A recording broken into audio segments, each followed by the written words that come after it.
No drop frames. We are good to go. Dynatherm's connected, all that kind of good stuff.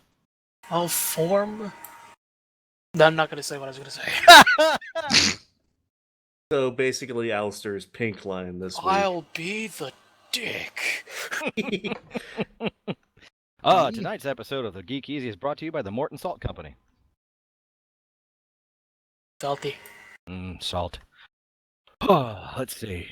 Okay, so actually, while we're on that subject, Yes. the logo or whatever on the Morton Salt thing has the kid dragging or carrying the little container, but it's pouring salt out in the middle of rain. Yes. That doesn't make any sense to me. Is there some significance to that I'm just not aware of?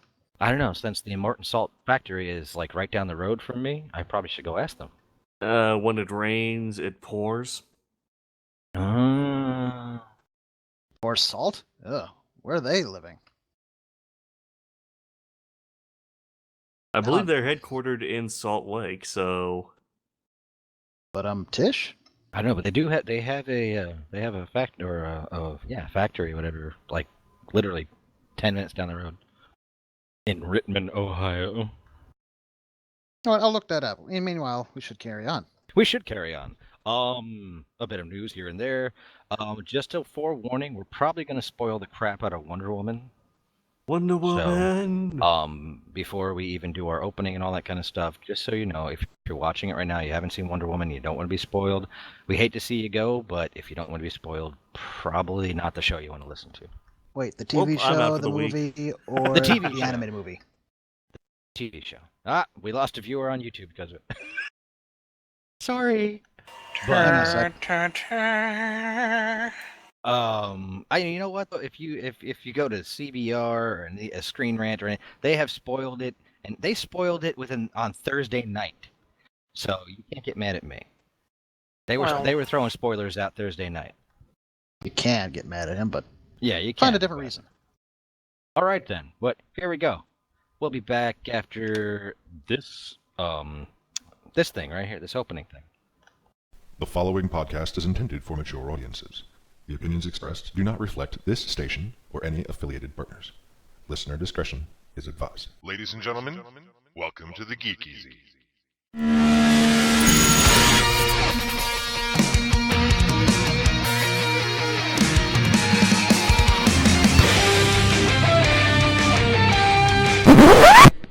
Just talking? Well, what's the show about? It's about nothing.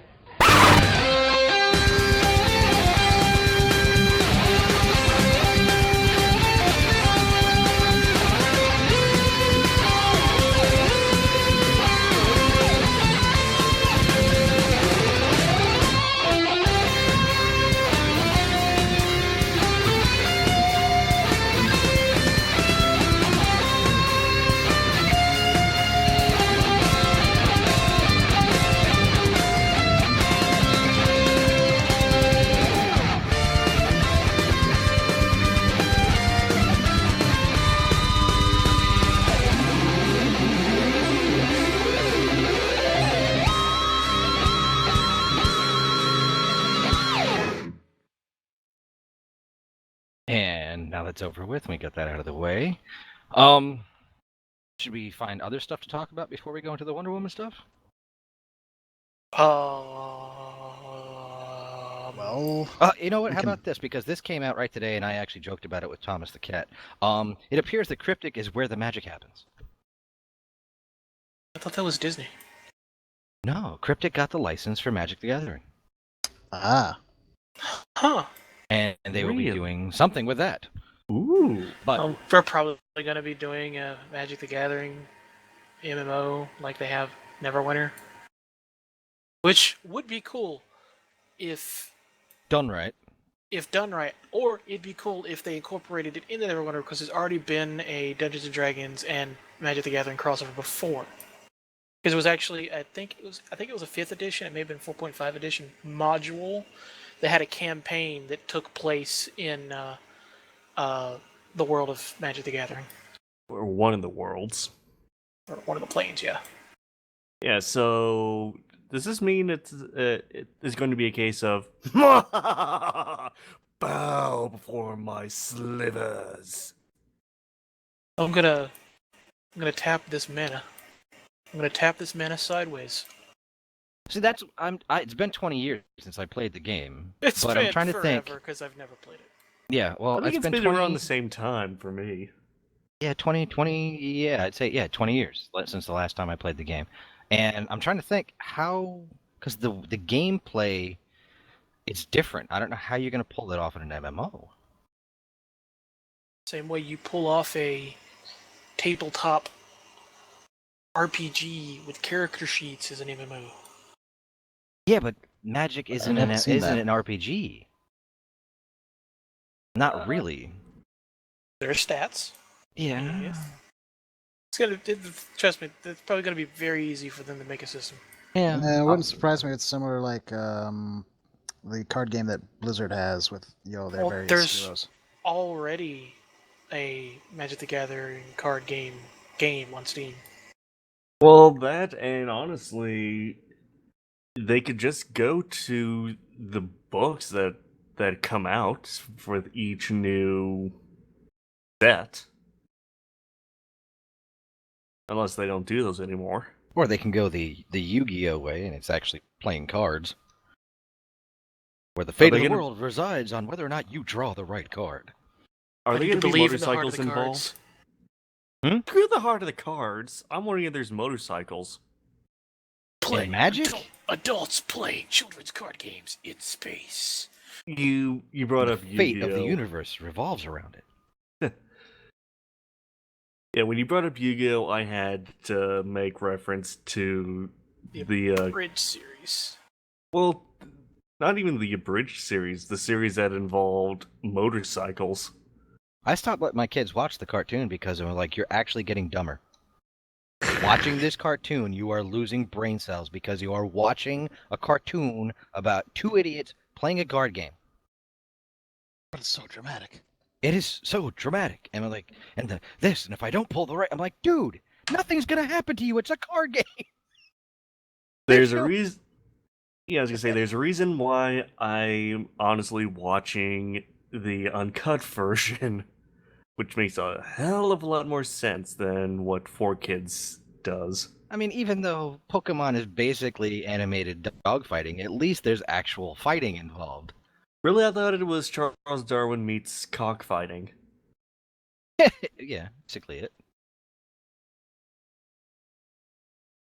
It's cockfighting, dogfighting, but yeah, there's the Darwin. Yeah, the evolution thing. I don't know. It just goes to prove that there are times the Japanese outdo us in the imagination area a lot. Well, there is a reason why Japan is usually associated with tentacles. We're not gonna go that route. Yeah, you know what? We can go that route because I was just thinking that. How come no one ever does the MSK or the MS whatever MS3K, whatever that thing to porn? Because it's already bad. Okay. Whereas This is the kind of I actually thought about this driving home yesterday. I was like, why? Why has no one ever done that? You see the three heads in front, and it was just like, oh, why am I thinking this? yeah, I think Because you're just as messed up as the rest of us. yeah, true.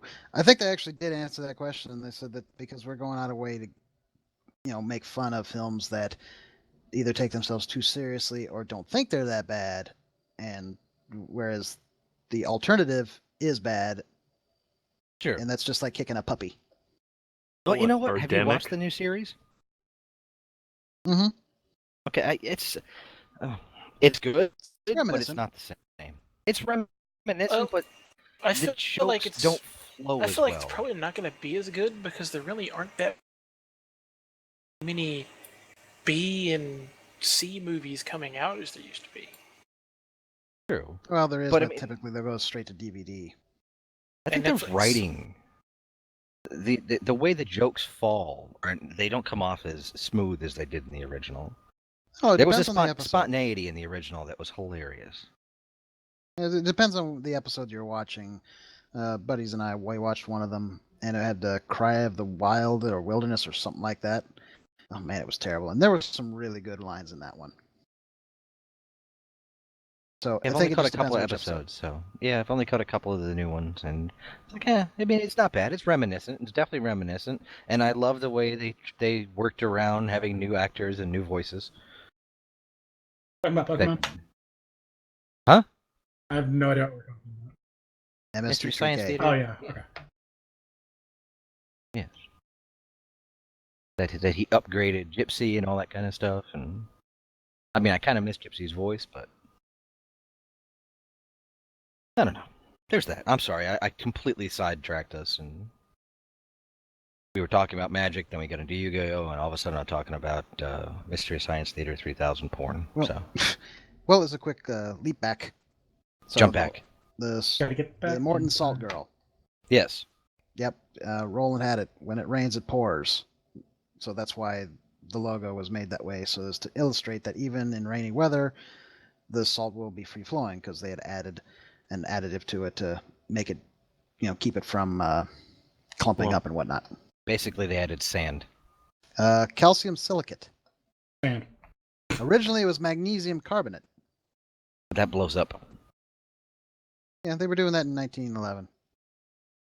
See, I mean, it's catch-22 on that one though, because yes, oh look, it pours in the rain, but it also proves that your packaging is horrific, and that when it gets wet, it just opens up. Or that the girl wasn't paying enough attention Sure. when she, got it. How much you want to bet it's the same girl from the Coppertone thing too? The dog's this like, isn't- yo, girl, you dropped some salt. Nowadays, realize that they couldn't do that nowadays. You couldn't just walk into an ad agency or be like an ad agency and be like, "So this is what we're thinking. It's this kid with his butt hanging out or her butt hanging out." Not gonna happen. No, no, no, no, no, No, no. no, no, no, no, no, no, no. But let's They see. have actually apparently toned her down. Yes, they have. Yeah, I think it's like a bathing suit now or something like that. Well, they did. The pull isn't as far. It used to be like her entire cheek was hanging out because it was innocent back then, and you didn't really think about all the stuff that people are going to do to set image. But now the world is full of pervs. But Well, it's much more noticeable now because everyone's got their ability to have a voice or something like that. Anyway, it could be the same one because the one in for Morton is an older gal and apparently blonde-haired, which the Coppertone girl is. She got a job working for Morton Salt, only is doing a terrible job. That or she's just really salty about her job. oh, And here I thought we were free because Wolfie's not here tonight. Hey, puns are free. We tell people that up front. no. Hey, Hey, hey, hey. CL Goodbye. NaCl.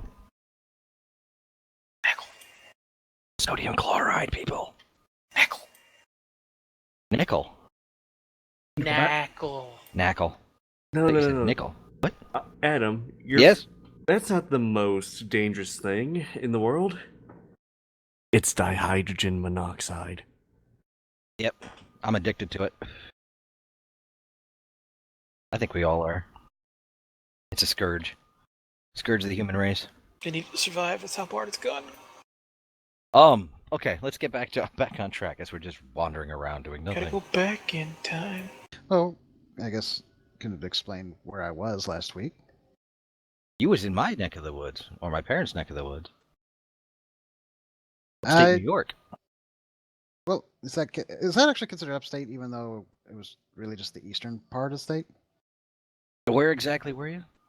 Binghamton. Yes, that is well, it's the southern tier. Yeah. Parents so live about 45 minutes from Binghamton. funny thing is the southern tier expressway goes very much east. We couldn't make sense of that. Yes. But yes, we went up there. Mom really wanted to go check out April the Giraffe at the Animal Adventure Park, which is just about 10 minutes outside Binghamton. And I have to say, the countryside of New York is fantastic. Oh, it's gorgeous this time of year. And it felt very much like spring still. I mean, everything was blooming because apparently their spring was a little delayed. And Fireflies Yes. in the chat. Yes, it was their spring has been delayed, but you know what? I laughed because you were posting pictures, and I was like, "Hey, I know exactly where he is. That's how I go home to see mom." You take that route, Yes. I-80. Yes. It's a Isn't great it route. 90 by that point? Huh? I just sworn that it turned into 90 by that point. Well, 90 is part of it, yeah. I just laughed because I was like, Well, I know that that rest link stop. you shared like froze my Firefox. Through you. Firefly, what's going on, man? Was wondering if you're gonna show up. Sorry, we're late.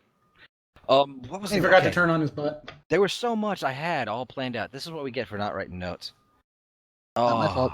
Wait, Well, we have notes? Well, I mean, I was gonna keep with the salty issue because of I mean, we were laughing because of the salt thing and how salty I was before the show. Dan Aykroyd threw some salt. Oh my god, did Oh, he throw some yes. shade? Hey, wait. I heard Huh? about that. Before- Oh, you before go we back get- to New York. Let's go back to New York. Yeah, we haven't finished that. No, we're back in New York. Yeah, we're still in New York. Can we go to the Which- Central Park? We didn't go that far to New York. And actually, I had somebody yell at me. He's like, "Why didn't you call me?" I was like, "Dude, I was in Binghamton. You're in Philadelphia. It would take a few yeah. hours for you to get there. Yeah, that's like a 5-hour trip. It's like it's not worth calling somebody. Hey, you want to come and hang out? No. Besides, we were out and back. Oh, did you actually see April? We did, and let me tell you, she loves the hell out of carrots. So here's the deal: the park is actually really clean, really nice. They do a pretty good job keeping things up, and you can get pretty close to the animals. So it's kind of like a petting zoo of sorts. So it's a neat place to go check out, and they're expanding pretty quickly. But their main attraction, obviously, is April the giraffe and Taj, the baby was born about 7 weeks ago. Actually, going on 8 weeks now. And Another Oliver, giraffe? Yep, and Oliver, which is the father. Pacer. He also, well, yes, he's very jealous, easily jealous over April getting the more attention. But they keep him kind of separate anyway, because him being a bull, he wouldn't handle the kid too well. No. So they let April and Taj out in the morning, and then in the afternoon they switch. And you can go up to a little deck that they built, and April will come over there, and you can feed her carrots. You can feed them in a bunch. You can feed them as one, or she will just take them all if she thinks she can get them. Wow. Because she'll be sneaky about that. And holy crap, those tongues are long. And black. It varies. So we learned a lot about that. It changes. Each tongue in a giraffe is unique to them. I know I got yelled at the Cleveland Zoo because they have a little platform like that, and I had turned my back to the giraffe, and I didn't realize you weren't supposed to get that close to the giraffe because the lady yelled at me as the giraffe came up and nuzzled my head and then licked the side of my head, and I got yelled at for it. I was like, I didn't do it. He touched me. Well, funny that you should mention that. So I'm feeding, April and just doing one stick at a time, and it's kind of funny and cool how they do it. They just take a regular carrot, they put it in a French fry maker that you put the potato in and you scrunch it and it cuts it up into French fries. They just do it with Julian. carrots. Yeah. So they do the same thing with carrots. It's great. So you're feeding it, and I'm out of carrots, and I go to look away, and April apparently decided that she needed to determine if I myself was of the vegetable variety, and licked the side of my face. Well, to be fair, I have an orange beard, yes. which, according to the staff, this is not unusual for her. She goes after orange cups, orange shirts, checking out, is this a carrot? Are you a carrot? Is that a carrot? Does that prove that they're not colorblind?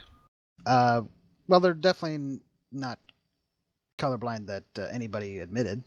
They certainly know the color orange. They're very good with warm colors, is what they said. They also can see amazingly far.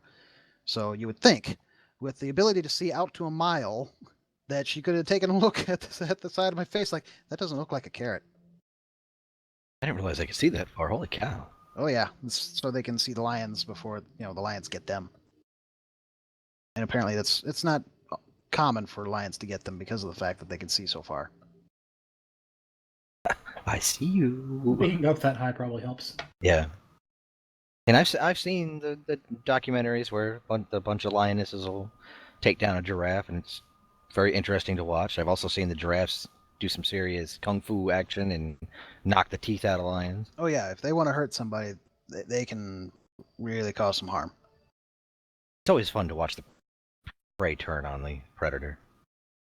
It's not always a win-win for the predator. Yeah, And I guess, apparently the neck muscles of a giraffe is actually really strong, so when they're doing something called necking and they swing their neck around, they can cause some serious damage. Did you know the fact that they have the exact same number of vertebrae as we do? Yes, they told us Okay. that while Okay. we were there. Zoo books, great things. So yeah, learn a lot of stuff. Go check out a lot of different critters that they had there, and all of them apparently rescues. I don't know where they rescued April and Oliver from, but there we are. And they History are lesson looking. 101. They're looking to get like a rhino. I think they actually have one lined up because they're going to put in like a rhino shed. And Well, seeing as the only tigers. rhinos left are the ones in captivity, hasn't the black rhino been completely? Isn't it considered white- extinct in the I wild? think Is the it the white white? one is. Yeah, the white one is. Way to go, jackasses! Yeah, thanks a lot, humanity. Yep. But they also want to get tigers, and they have 3 bears, black bears there. Have any Um, lions? You gonna go for this one? No. Okay. They at least they didn't say because they're doing it in like continental sections. So like this is the Africa section, this will be the North America section, and so on. So they got 2 white wolves, the 3 black bears. Which, if you put your hand on the thick plexiglass, one of them will come running by and then tag your hand. The bears? Wow. That's pretty cool. They just run up and like they put their snout right up on the plexiglass and keep running. Oh, that's Just come pretty by, cool. thunk. So They had a cougar, a Canadian lynx. I mean, they had quite the variety, and they're going to get more. So, if you ever have the opportunity to just go traveling and you wanted to go to New York, that's a good place to go. Were they paying still nothing. doing construction around Binghamton? Was it really bad? It wasn't really bad, but it was noticeable. Yeah, Did the cougar because try to hit on you? Say what? did what? I said, did the cougar try to hit on you? Oh dear lord. Did the what try to hit on me? Oh, talk about cougars Oh, that I see. and now what you yeah, did there. and mountain lion. Get this. Talking to my mother the other day. She's in that neck of the woods. She's about 45 minutes from Binghamton, and she says my father was out walking. My parents have 2 houses on the property, one of which is just empty and kind of dilapidated. But they were out walking past. He was out past the other house. She didn't tell you what time of day it was, but she said he came back and he had this weird look on his face. He's like, I just saw an animal. I have no idea what it was. She's like, what do you mean? He goes, well, it was bigger. It was just a little bit smaller than our dogs, had a really long tail. And she brought up the website of all the wildlife in upstate New York, and they got to the mountain lion. And he's like, yeah, that's it. And she's like, that's probably why the dog's been going nuts every night, because there's an adolescent mountain lion running around my parents' property. Yeah, gotta be a little wary of them. Yeah, well, my parents have Anatolian shepherds. They're not too worried about a mountain lion. Anatolian shepherds hunt cheetahs in Africa. So basically, it'd now be a case of here, kitty, kitty, kitty. Well, the only difference is they use them. The Anatolian shepherd is used by the African shepherds, and because they're extremely territorial, and they're large. They're huge animals. They're like a German shepherd on steroids. And I mean, they're big. The puppy my parents have, he's only a year and a half old, and he's close to 160. Christ. Jesus. He's huge. He's a big dog. Uh, No, he's not that big. I think that's the adult. Maybe the other ones, he's only like 120. Well, But that they're dog big is dogs. That dog is almost is half the weight of Taj, the baby giraffe, and that giraffe Yeah. is just a bit over 6 feet tall now. They're big dogs. They're huge. They're monsters, and they are extremely vicious if they have to be.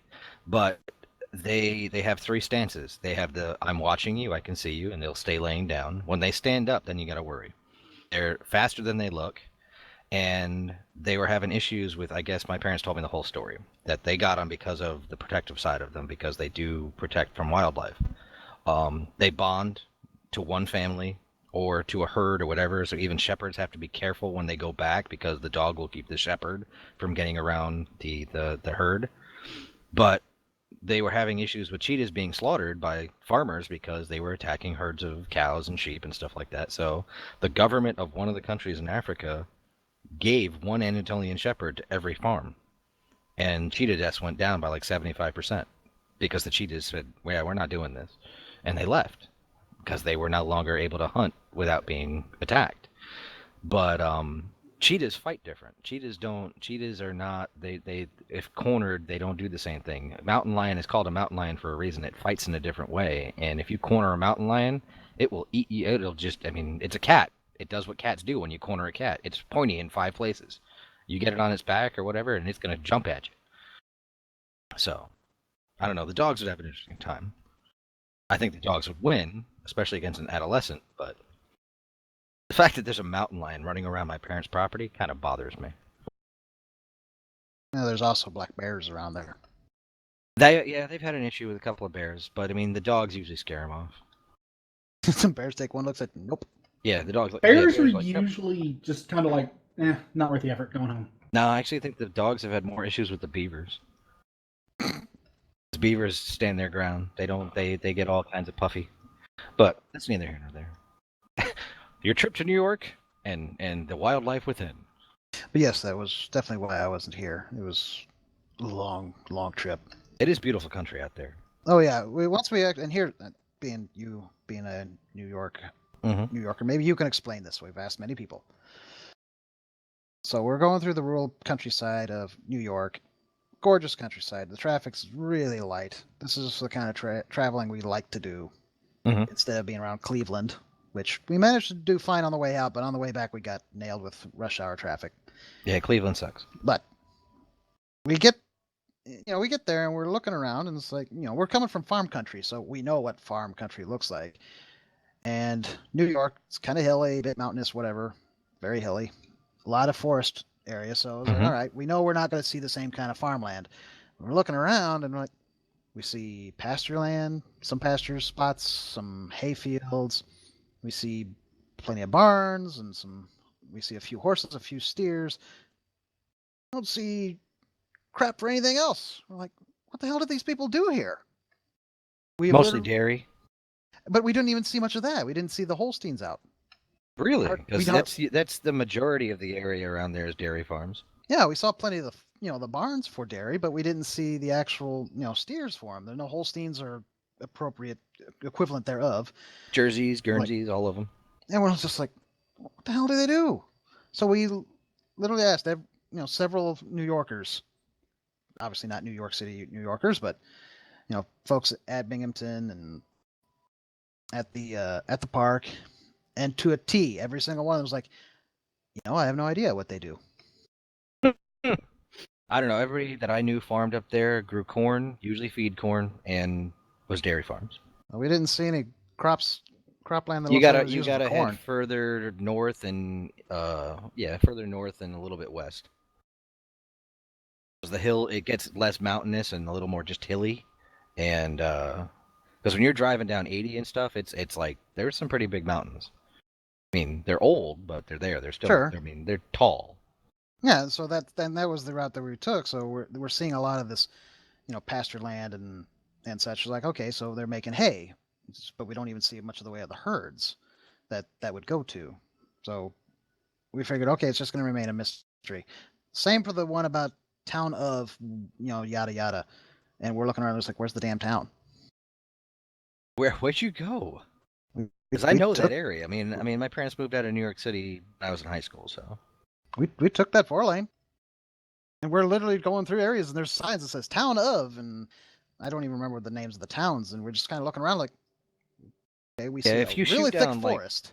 If you shoot down like 11 to 12, like to go down Route 12, which heads a little north into the west, and get into, it's like you do that. It's like, where's the town? It says there says "Town of," and you pass by 4 houses and maybe a mailbox, and that's it. That's pretty much what we saw. We didn't even see exits for them. It was just like, is this like what town used to be here? Yeah, I've always wondered that myself because I mean, where we lived, there was a lot of people, but then you drive down those roads and you're like, there's houses, and like, what do these people do? Where do they go shopping? What do they do? Do they have to drive the 80 minutes that we left the civilized world behind to go shopping every week? That's crazy. See, we're not the only Oh ones who no, were I thinking this. lived there and I thought it was nuts. It's just like, huh. So I mean, we're literally driving along. My mom pulls out her iPad and starts looking things up. Like, all right, we're in Allegheny County. Let's see, what do they do here? Oh, let's see. It says they do a lot of farming and mining and this and then.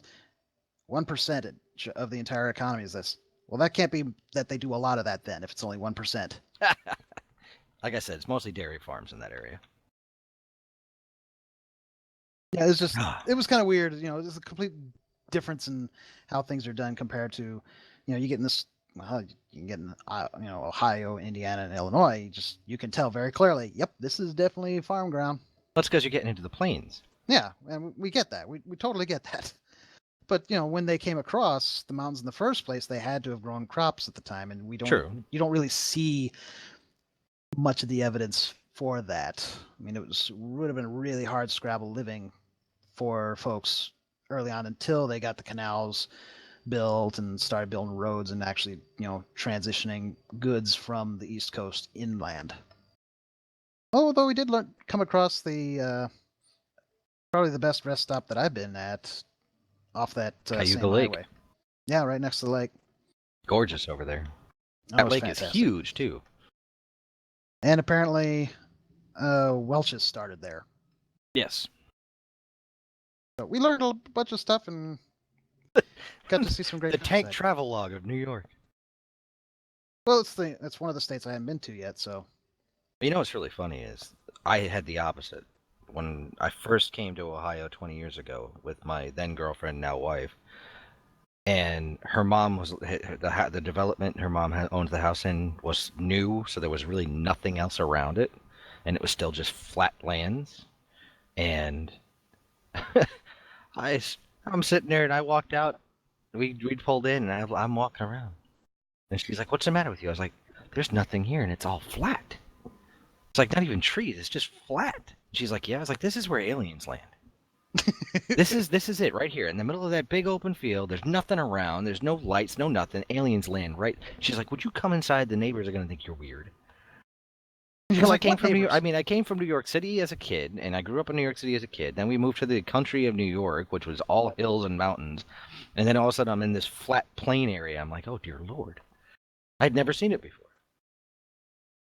Now I see it every day. I mean, I live here, but yeah, it's definitely a kind of a night and day difference. it is.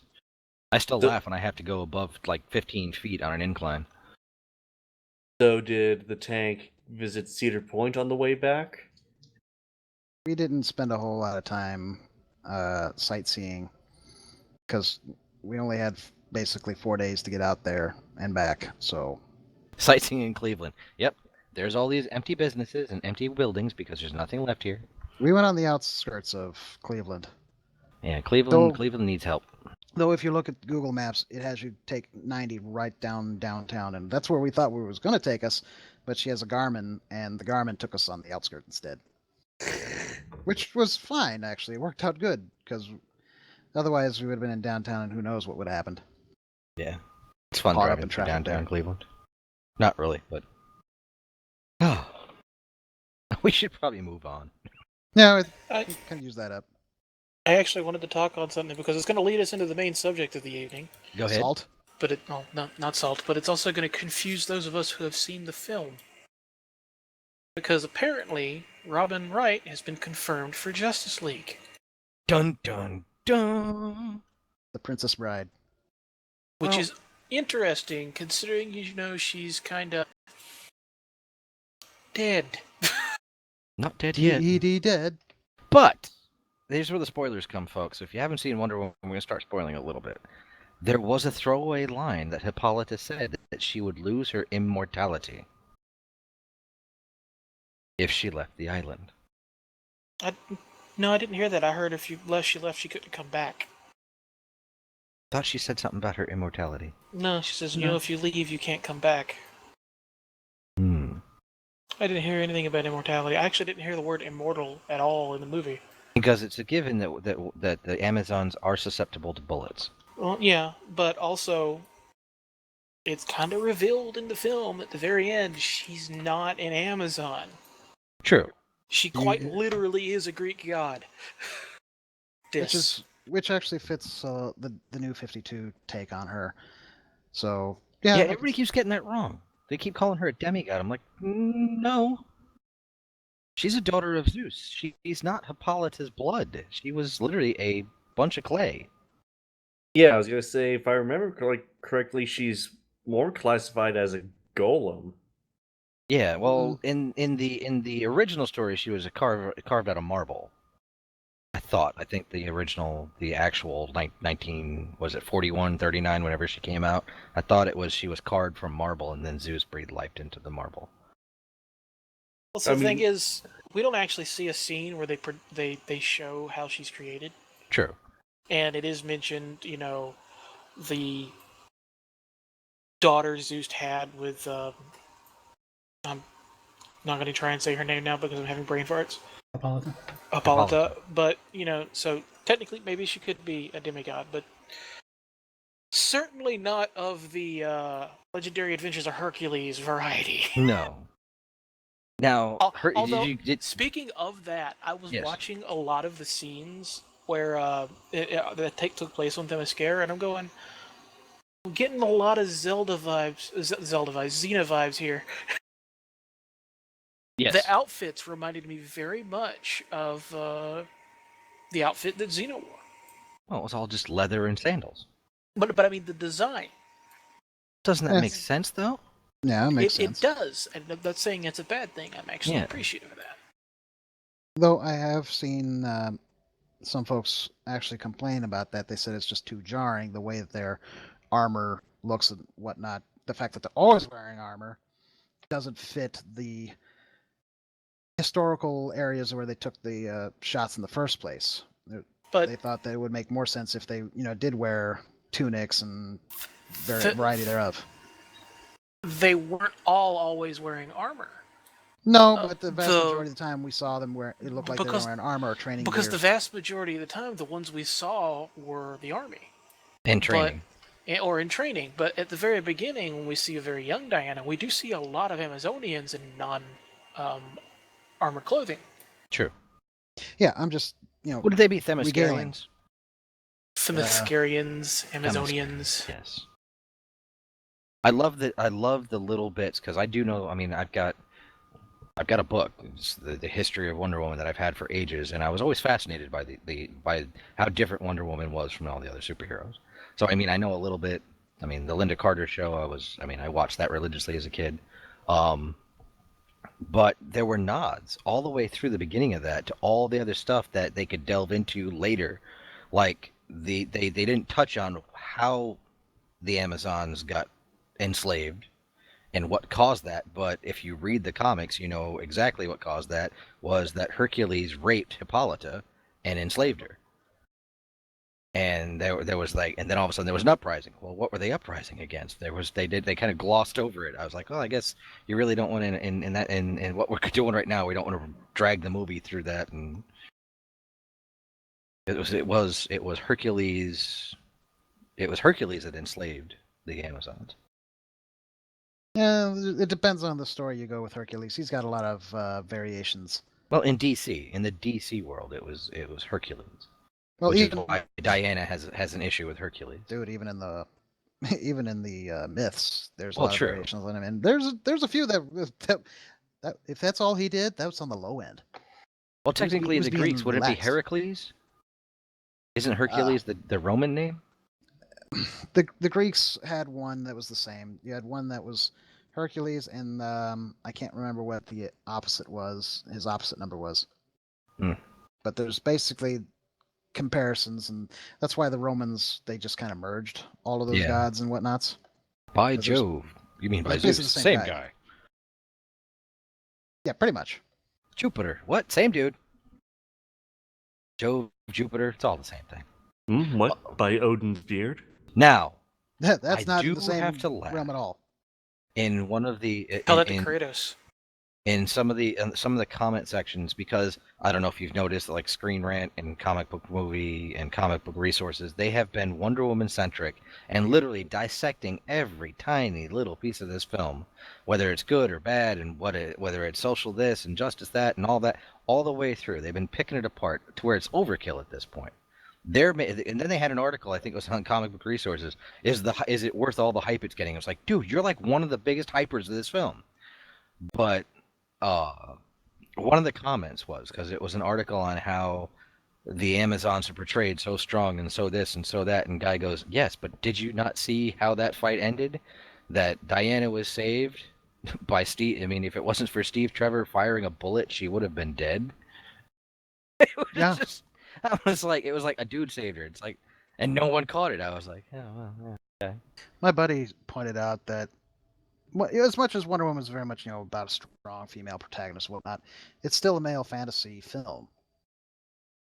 Well, I think originally the comic book was. Oh, sure, the comic definitely was. Yeah. But if you think about it, he's got a point, because, I mean, Steve is clearly not the main hero, No. but you still have a lot of the male fantasy kind of tropes thrown in there, like the beautiful girl wearing the frumpy practical clothing or whatever bit, and the fact that he actually gets the beautiful girl, if briefly. True. So No. I mean, it's a fair point to make. I though laughed. She still has the biggest part to it. I laughed. Some of the things they were like, some of the things that made it so great is that Steve was the prude and she wasn't. I was like, you do realize this takes place like 1918, right? It was a different world. Very different. Everybody was a prude. Coming out of that whole Victorian Edwardian Yeah, it was like, era. I mean, everybody was all dressed up and gussied up. I mean, it wasn't. I mean, you didn't go around flashing skin. You did not sleep next to a woman you weren't married to. I mean, I'm sorry that's such a big deal to ever. I mean, I think the article was written by like a 19-year-old guy, but it was just like, yeah, people didn't sleep around like they do today. It was considered wrong. Well, let's rephrase it. They did. They just They were, did. They just They were didn't very good announce at it. keeping it quiet. Yeah. I mean, yes, the debauchery has happened all the way through history. But Privacy was a thing. yes, privacy, intimacy, that kind of stuff. It was Privacy. considered, yes. It was not, you did not go announcing it. But, I think the best thing I loved about the whole film was that it was a strong female character, but it didn't beat you over the head with it. She was allowed to show emotion. She was allowed to be human. They didn't make her they didn't make her that. They didn't make her this woman's body with like a man. She wasn't a man. It wasn't like they tried to do that whole, well, we got to make her rough and tough. No, they kept her a woman. They gave She showed enough empathy. leeway. She showed emotion. Yeah, they gave enough leeway that Gal Gadot really has taken that role and made it her own. Yeah. And the she fact they really- cracked jokes. Yeah, they crack jokes a lot. This is probably their best outing yet for the DC films. And Oh, I yeah, enjoyed by Man far. of Steel. Yeah, this by far. I mean, I think it was just entertaining to see. It wasn't because I mean, I went in scared. I was thinking, you know what? It's going to be one long. I mean, kind of like the Ghostbusters reboot. Even though it was a good film, they really did kind of beat that thing. This is all women, all women, all women, all the time. Women, men are evil, bad things, and all the men are idiots and all that kind of stuff. Men weren't idiots in this movie. They were equal partners. That's the word I'm looking for. It was an equal thing. And it was like equality. That's the thing that made it so great. It was like she was shown on par, even though she was stronger and all that. There was an equality thing, even though he was the hero, the male in distress a couple of times. And he did mansplain a couple of things to her here and there. I hate that term, but he did do it. I don't know. It was refreshing.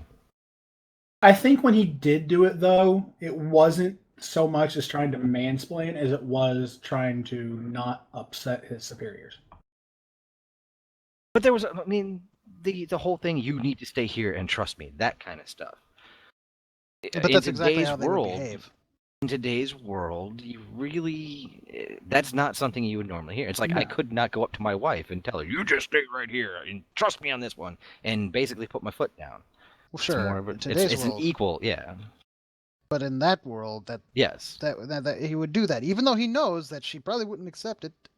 He still had to like try to make the attempt so as to keep things as, I don't know, smooth, calm as possible. And then when she ignored him and walked in there anyway, yes. everybody basically lost it. How dare a woman come in here? Blah blah blah. This is a men's world. Blah blah blah. Which is a very Western European centric thought process. Victorian era fit. process. Yeah, which fit. It did. I mean, it was the time. And, I mean, they made that army general out to be the epitome of a douchebag of the Victorian era. Like, she reads ancient Sumerian. What? Impossible. And then but the way she lit into him, I was like, yeah, you go, girl. She ain't gonna put up with that. You should be ashamed. But you know what's really fun? She could have crushed that man. She could have, like, literally unleashed hell in that room and destroyed every dude in there. And she didn't. She just yelled at him. And I was like, oh, cool. Yes. Oh. Well, What else did we and talk then about we had- before the show? before the show, Well, politics. Alistair and I were talking about, and we agreed on one thing, that the romantic subplot didn't need to be there. It really wasn't necessary. I could see why they put it in, but it wasn't a necessity to the film or the story. It's just because it's in the books. Even Well, though I it's guess in the modern incarnations of it, Steve, Trevor, and Etta Candy are married. I have not seen that. I think that was in one of the books. I was just reading the Wonder Woman books. They're either they're married or in a relationship or something to that effect, where Wonder Woman and Steve are no longer an item or all that kind of stuff. He has gone his way and she's gone hers. Yeah, there's a flame there. Oh, yeah. I do like the fact that Superman is no longer in that picture. That has been completely erased from DC continuity. That was the other Superman. Yes. But even it was a different Wonder Woman too. When things started getting rewritten, she changed. Kinda. Because she clearly remembers the other Superman and Yes. the relationship that they had. It's gone. God damn con. It's a con. It's gone. It's gone. It's gone. Oh, since we've all seen it except for Roland, and we just spoiled it for him completely. Poor Lupin. Alistair, are you gonna go with the What? 10 out of 10s? I went with a 9 out of 10. 9 out of 10. Well, it fits mine 4.5 out of 5. I gave it a 9 out of 10. Yeah, I think there's only one comic book movie right now that still gets the 10 out of 10. Oh, It's gonna so- be Probably a good example of how good this film is the fact that I went to it a 1:10 showing on Wednesday in the middle of a work week, and it was a packed theater. It wasn't a packed theater when we watched it on Sunday, but it wasn't an empty theater either. It was When pretty did you empty see it when on we saw it. Sunday? We saw it Thursday night, and it was fairly empty, but it was Thursday night at 10 o'clock. I went Friday afternoon before everybody got off work. With him. There were more people watching the cheap theater Beauty and the Beast, which is funny since the movie just came out on Blu-ray, because I had to fulfill a promise. I promised my daughter she could see it in the theaters. And she walked out telling me that the Beauty and the Beast movie, the cartoon, was better. She said this was too long, they added too much stuff, the cartoon was better. Story checks out. Yep. Oh, it Seems was legit. bad. It just, I don't understand the need for Disney to do this. Cinderella, they at least changed the story. I've seen the live action Cinderella, and while the talking points are all there, they changed the story. They added more to the story. Beauty and the Beast added very little that changed the story enough to make a live action version of the already Academy Award winning up the butt, probably the best animated film they've ever made. Yeah, I don't understand that. And now they're gonna do the Little Mermaid and the Lion King and Aladdin. I'm like, and Mulan. Well, It's I like, think why? Mulan's going to be good because they've said it's not going to be musical. It is going to be a war movie, pretty much. And Are they still gonna have the cavalry in it? Yeah, but they're gonna have Mushu. That right there is gonna totally change the film. It's like, oh, it's gonna be a war movie, but it's gonna have Mushu. I mean, they're gonna have the genie in Aladdin. I was like, well, you know what? Again, iconic characters in the Disney realm. Robin Williams was the genie. It's like no one else could pull that off the way he did on screen. And it's like Unless they're they gonna have unless they take a real serious angle to it, true, and this becomes the classic style of genie, true. which will probably not go well, over Will Smith is playing the genie, so Oh dear Lord. So he's I think gonna it'd be rap. pretty funny. So I there's got gonna it. be a Hold on. Will I Smith don't think song he- that comes out with it. No, he can be pretty funny, but it's Here definitely not comes the the Robin genie's Williams style. back. Okay, since you said, I do hope they do that, like just a real quick thing. It's an interesting. Will Smith as the genie. Now I am not watching the Twitch chat. I apologize if anybody's in there talking. So basically, you'd be expecting to hear something along the lines of "Here comes the man in blue." Yes. I don't know. I don't understand the need for. It's like the Jungle Book. The Jungle Book changed. It kept the heart of the story. It was, I think, a little closer to Kipling's original story. Visually, it was insane. But it worked. Cinderella did the same thing. Maleficent didn't work on a whole lot of levels because you cannot make the bad guy the good guy. You can't do it, especially when you take the most evil character they have ever put in a cartoon and try to make her a good guy. Yeah, that was weird. Yeah, you can't. It's like, oh, we're supposed to empathize with basically someone who calls up the powers of hell. No, we don't do that. It's like, no, but it's like, I don't. Beauty and the Beast. It really did. It was like I've seen Beauty and the Beast in the cartoon. I have seen the theatrical Broadway play twice. And even that, they didn't add the stuff that they put in for the theatrical into this film. They made new stuff to add into it, and I was like, I don't get it, and it didn't work. Oh, this is a good picture. Hold on. Well, quickly cover the box office take for the weekend. Wonder Woman brought in $254 million, so pretty good haul, and it's not done yet. Worldwide, yep. 100 million in the States, right? 103, I think. Domestic was 129, so just short of 130, and foreign was 125, so pretty even split. The bad thing is, right now they're gonna flatten the Mummy this weekend. Oh, yeah. They're projecting the Mummy come out at 35 million, and it's getting horrible reviews. I think it's got a 27 on Rotten Tomatoes. Here's an interesting thing, though. Pirates of the Caribbean, Dead Men Tell No Tales. It domestically has already been outpaced by Wonder Woman. Oh, Because it God, wasn't that good a yes. movie. Yeah, they didn't stand a chance. Well, foreignly, it's $392 million for Pirates, whereas domestic was only $121 million. And they've been in release for a little Weeks. over 1.5 weeks. Pirates, let's see. Pirates. Why? Yeah, Pirates was not that good a movie. Now it's definitely made its money. $230 million was used for its production budget, not counting advertising and whatnot. It's made $513 million.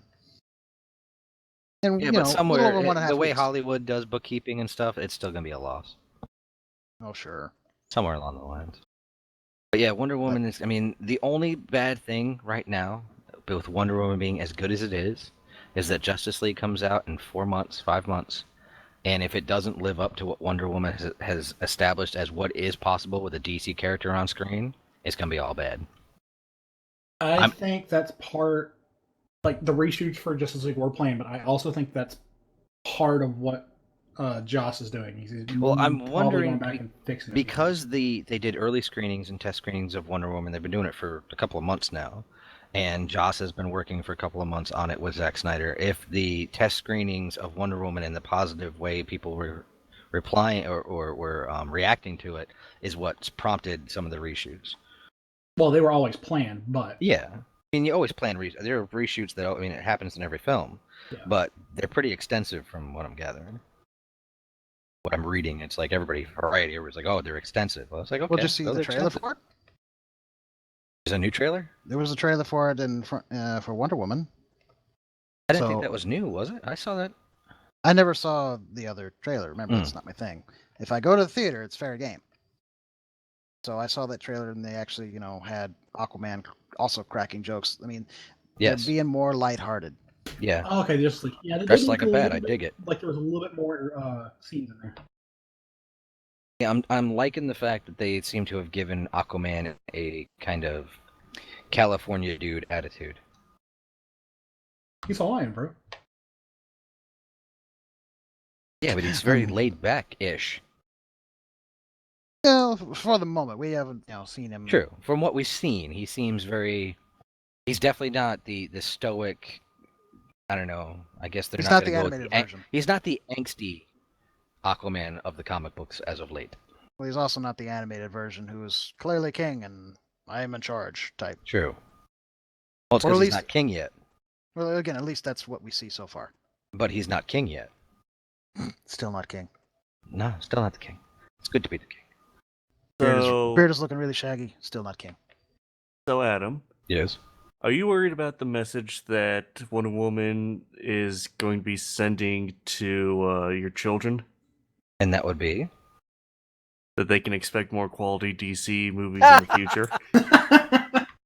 Oh, I liked that. that was war's good. bad and That women was are powerful. good. That was very nicely done. No, I don't think it's a big deal. But you know what? I have an 11-year-old son who wants to watch Suicide Squad, and I'm not sure if I should let him. He's seen Man of Steel. He's seen Batman vs Superman. He likes both of those. I mean, to him, it's all fantasy. And I guess because I have the kids, I see things through their eyes now more than I see it through my own. So as long as they're enjoying it, I seem to enjoy it. And I think that's probably why I didn't like Beauty and the Beast, because I knew my daughter wasn't into it.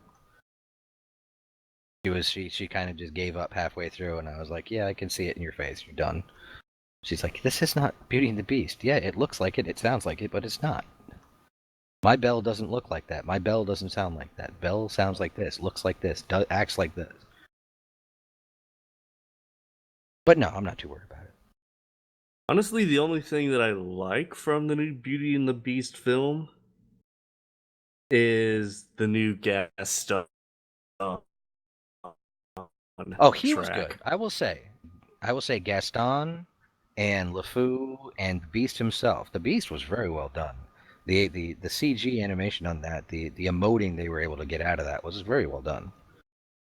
It still kind of floated every once in a while where you could tell, oh, wait a second, he's not really there. But in the long run, it worked. I mean, she wasn't bad as Belle. The movie, I don't know. It felt like it was. When like if you watch the old Batman, the Tim Burton movies, you can tell it was shot in a studio. Where it doesn't look like a real city. It's too small. That's kind of how half of Beauty and the Beast felt. The other half is very wide and open and broad, and then there's scenes that are just like, wow, man, that is like a cramped little set.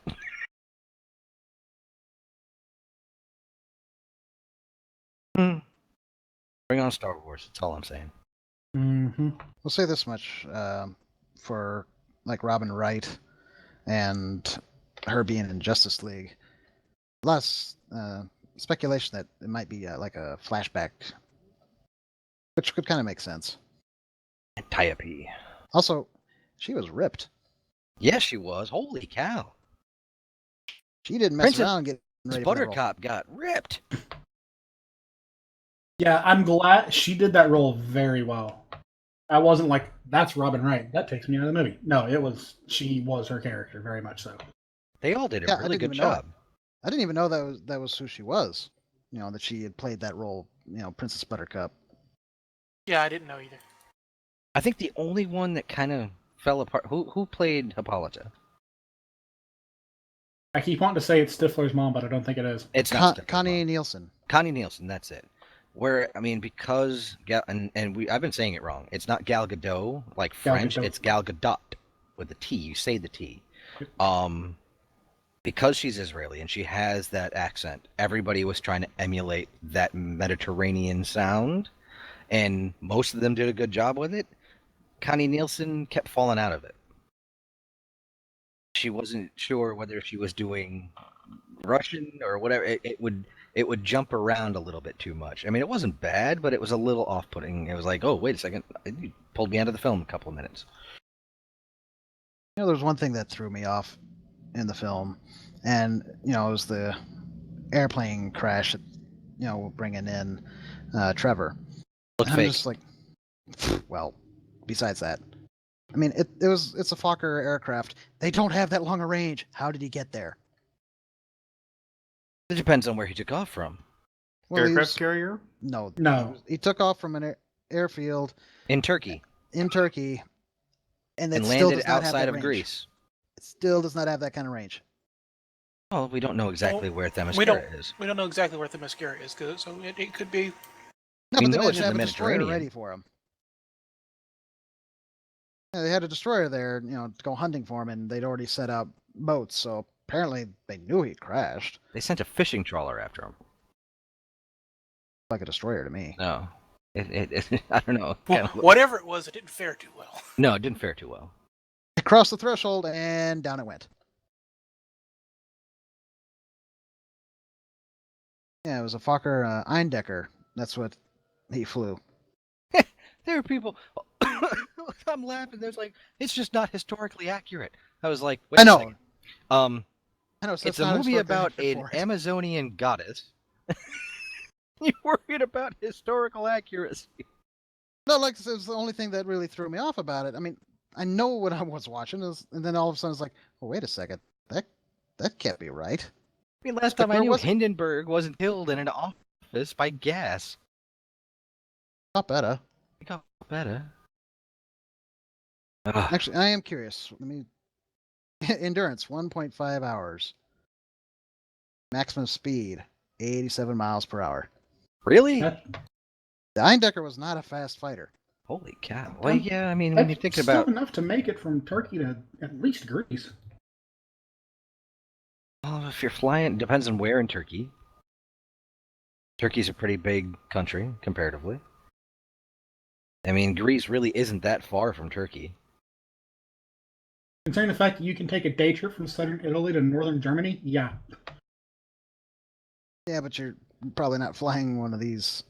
The thing is, I'm looking at the performance of it. I'm looking at the performance and whatnot. They don't tell you the range, just how long it can fly. So 1.5 hours, and then you're down. At 87 miles an hour, so he could fly roughly 100 miles. Assuming he's going full throttle. Which he probably was. Which he probably was. And did he get shot down? He was smoking on the way down. He right? was smoking. I took it that he got shot down by Okay. either the destroyer or the patrol boat or whatever it was. One thing. Here we go. See, no movie is without its flaws. The one thing that didn't sell, that I really wasn't sold on, was the way Themyscira was hidden. The wavy whatever smoke, fog, whatever. The fog, darkness. Why was it nighttime outside, daytime on the inside? That I didn't. I was like, wait a second. Does That's it the get thing. night? Does it get night in Themyscira? I It don't. does. I don't think that was actually. It was actually night outside because they commented where did this fog came from. Mm-hmm. I think that literally the closer you get to it, literally the darker it gets because it's trying to deter you from getting close. That's magic. No man's So- land. Though if you look at it in in today's world, that kind of makes it really easy to figure out where it is. Every time we go over in that general direction, there seems to be a lot of fog. Well, let's look at it by satellite. Hey, look at that. There's a perfect circle right here of nothing but fog. Well, no, the fog only appeared when you got close. And Oh. chances are it's magical fog, so if you looked at it from a satellite, you wouldn't see it. It's God Yeah. farts. God farts. There's half of the title right there. God farts. God farts. Well, no, I mean you could still do it. It's like, Where all did right. this fog come from? Or God farts. Aw. So yeah, Is you that got a what ship fog that's is? in that general area, and suddenly there's fog. And like, all right, we're checking GPS. GPS says there's nothing here. Somebody quickly go to the satellites. We see nothing. Well, we see everything. That's fog. Wait.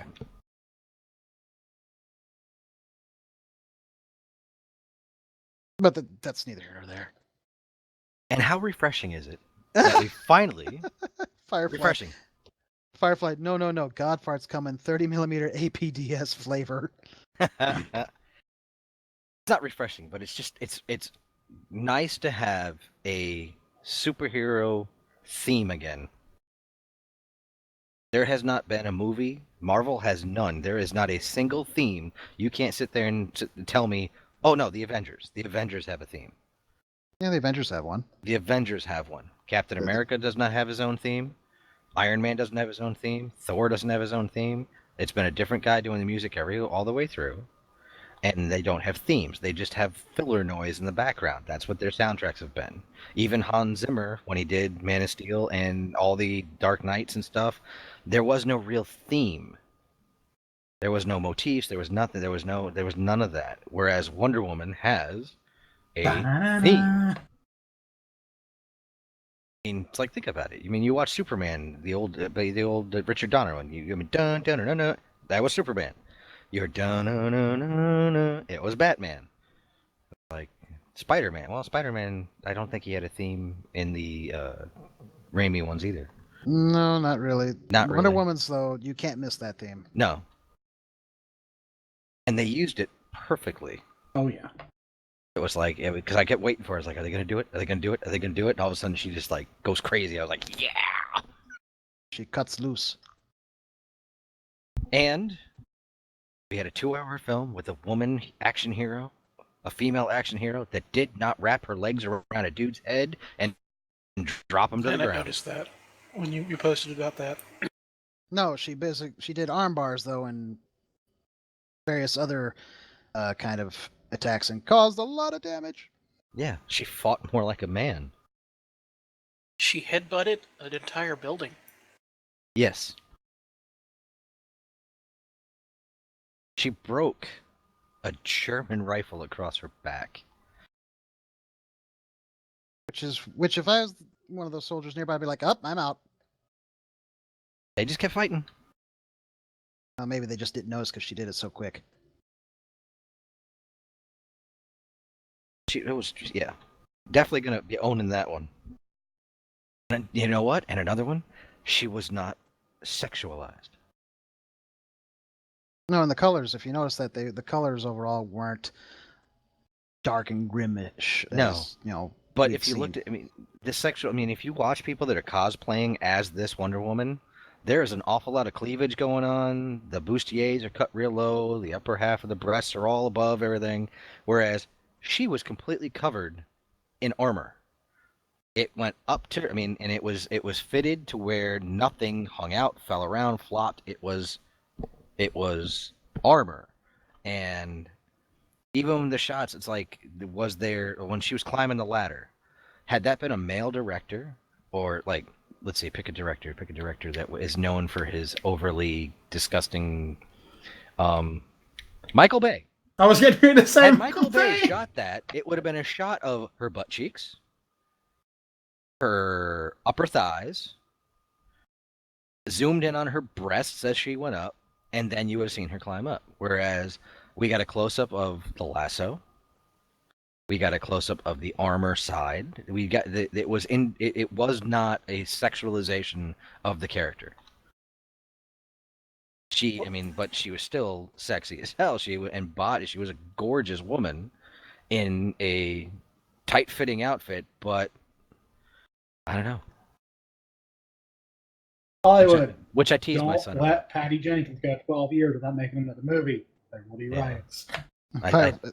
Yeah. As Firefly pointed out, they also avoided the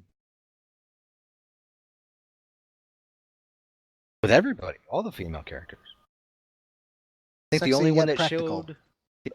showed cleavage was Hippolyta. Yep, they were sexy yet practical. Yes. Which is perfect. I mean, yeah.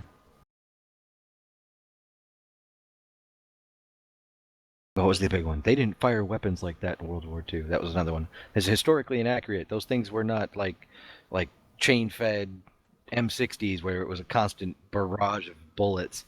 Well, whoever's saying that is full of crap because yes, they did. Yeah, I know. It's like, yeah, well, They were belt fed. they were belt-fed. They just overheated a lot faster. Well, it depends on which ones. I mean, you had the air-cooled ones, the liquid-cooled ones, and so they're fine Maxim machine guns at her shield. Is the thing that if you want to argue the historical accuracy part is that there weren't enough machine guns shooting at her. They had a lot of overlapping fields of fire. You could have easily had 3 machine guns on her, just on her. Yeah. Still had enough for the others that were running up behind her. Yep. But again, There was a reason why there were real no man's lands. It was no man's land for a reason, indeed. Yes. You showed your head, you got shot. Now, should we touch on the salty stuff that made me salty earlier? Now that I've calmed down a bit? Oh, well, apparently Firefly linked to the boob plate armor thing.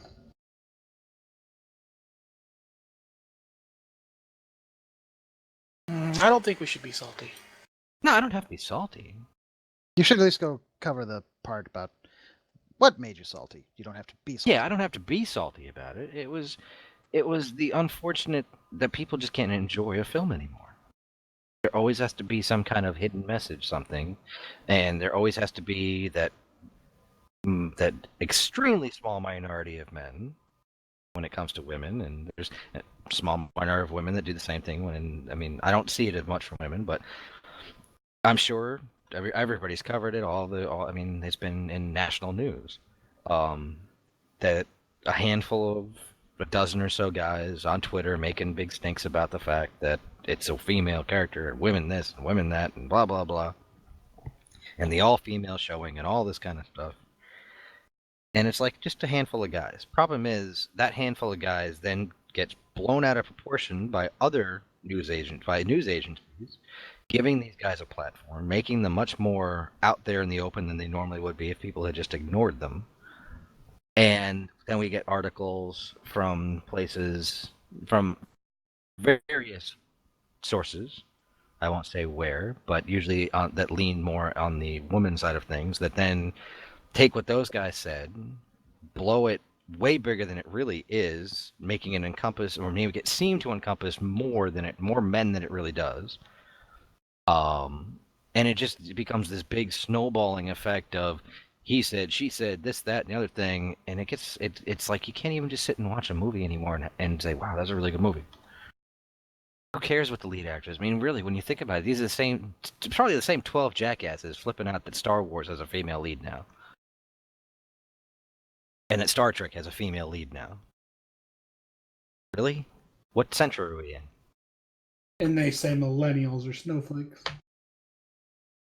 Which the term for That's not snowflake? even snowflakes at this. This is just douche.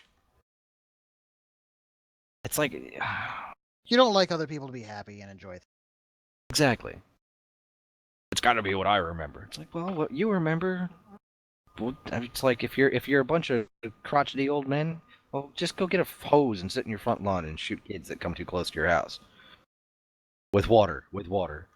But it's like, leave the word, stop. And then on the other side of it, stop giving these guys a platform to stand on and yell and scream, especially if you're going to come at them with just as much if you're going to come back at them in the same way they came at you, it just makes it worse. See, I didn't get too salty. Just go enjoy the movie. Yeah, I mean, you should enjoy it. And if it sucks, well, then that's the way it turns out. But at least give it its fair shake. If you were interested in it, give it a shake. Go from there. If you weren't interested in it, then why'd you go see it? Now, Marvel.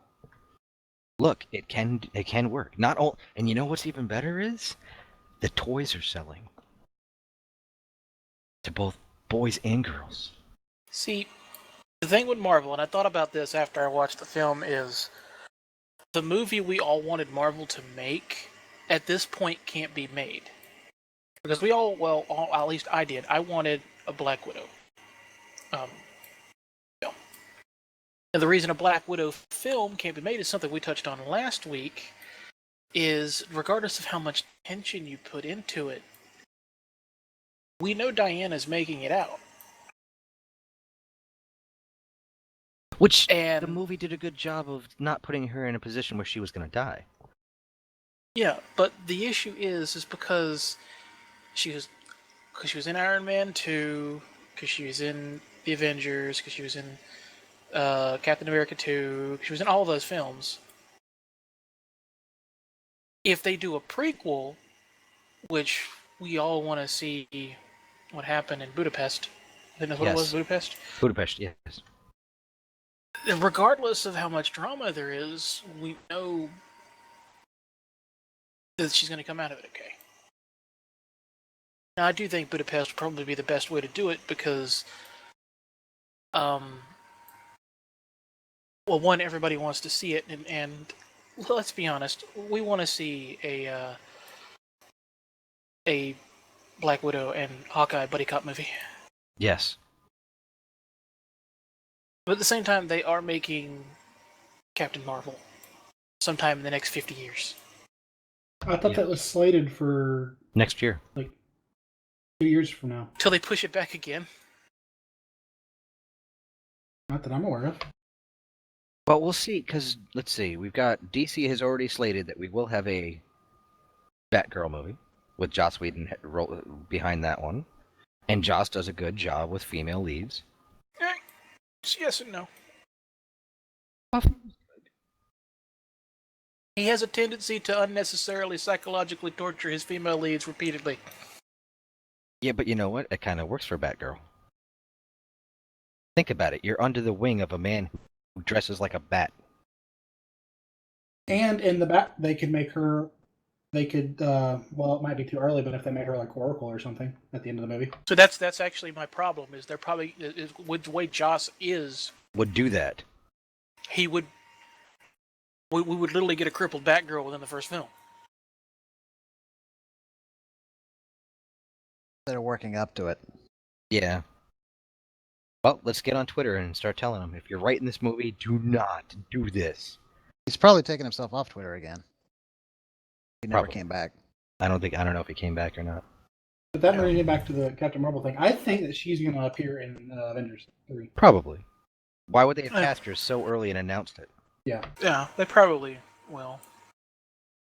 Now, they've shown the media her costume, right? But we I haven't seen think it a yet. few select outlets have gone to the studios to see it.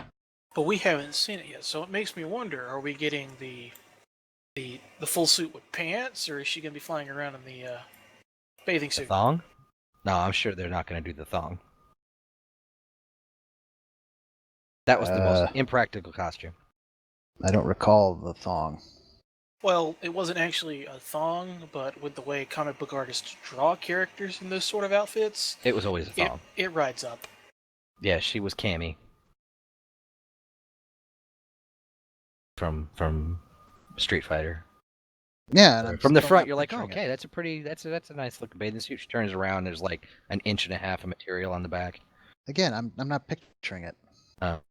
I'll find you a picture in a little while. No, I don't think Marvel. I think they're gonna go with the costume she wears, the modern costume she wears now. But it would be nice to see. I mean, there are other female superheroes that obviously we've seen. Wonder Woman can pull it off. Supergirl is a hit TV show. Now, I will say, Marvel has done good with their female characters on television. Agents of S.H.I.E.L.D. is a very female-centric show. Yeah. It actually It's reminds very well me done. about season 5, about the DC shows on TV. Arrow season 5 is actually pretty decent. 'Cause I've been Also- going back and watching it. Also, for the record, I'd like to say that I think you were a little too rough on Iron Fist. Really? Yeah. Oh, dude. No, Okay. You can't rewatch it, though. I don't know. I don't rewatch the others though either, so I can't use that as a as an argument for or against it. But no, I mean, I really went into it, as open-minded as I could, and it's like, I don't see the problem here. If they took the Iron Fist logo off of it, I would nail him as a Skywalker child. He himself is, and they definitely covered that throughout the series or the season, is very conflicted about his actual purpose, his place, and he says that. They basically say that, and that's why he decided to go back, because he still feels there's a lot for him to learn to be fulfilling his role now that he's actually accepted it. And well, we saw how that ended. There was a consequence. The thing that they set up, in my opinion, that seems more off was with Joy at the end. It's like, why would she want to actually try to kill him? But we'll see what they do with that down the road. The whole thing about the way he fought, the choreography and whatnot, actually, I thought he did quite well. It's definitely slower, but then again, if he's as conflicted as he's coming across, which he is, he's actually trying really hard not to cause a significant amount of harm to them. He actually walks away with very little damage overall compared to, say, Daredevil, who just gets the crap beat out of him over and over. But the problem I have with that is, he got the crap beat out of him a lot. He did, but not nearly. I don't think nearly as much as others did, and the damage doesn't last long. I mean, he recovers quickly, frequently, and for his actual fighting capability, it's really hard. It takes a lot to be that good to not look like he's that good. If that makes any sense. Yeah. I mean, having done martial arts and combatives and whatnot, I feel that I recognize that it's like, wow, he's actually really good.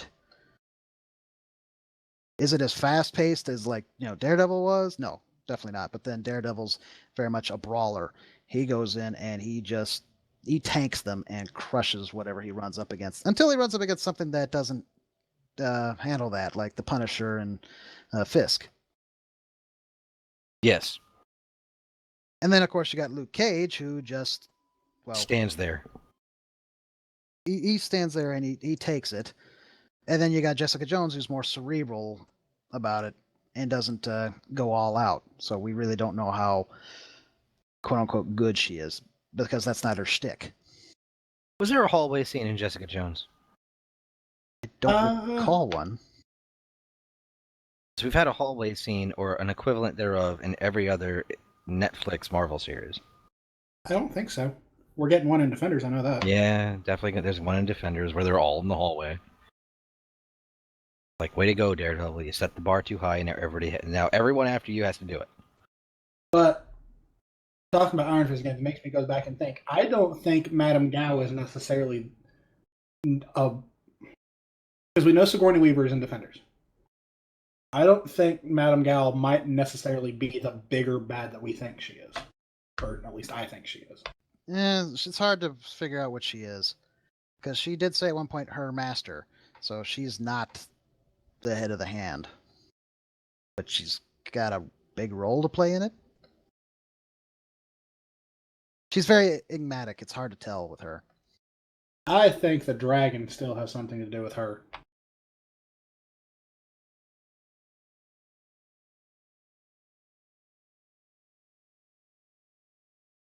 I don't know.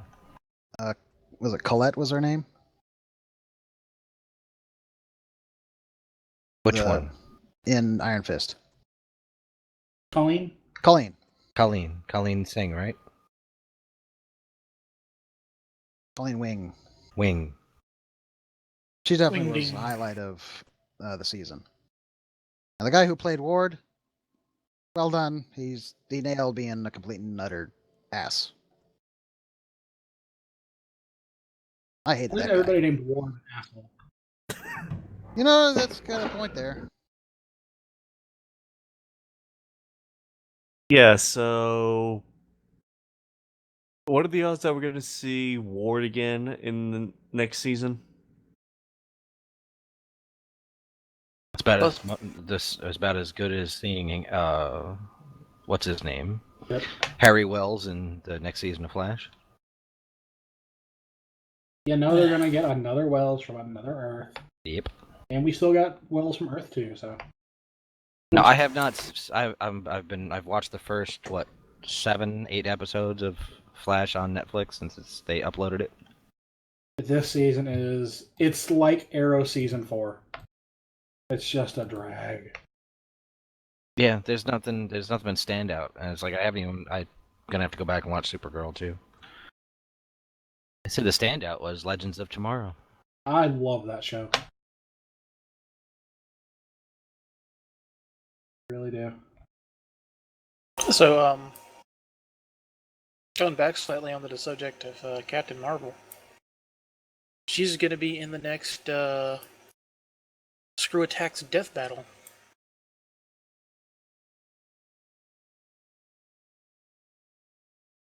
And quite frankly, I think she's going to win.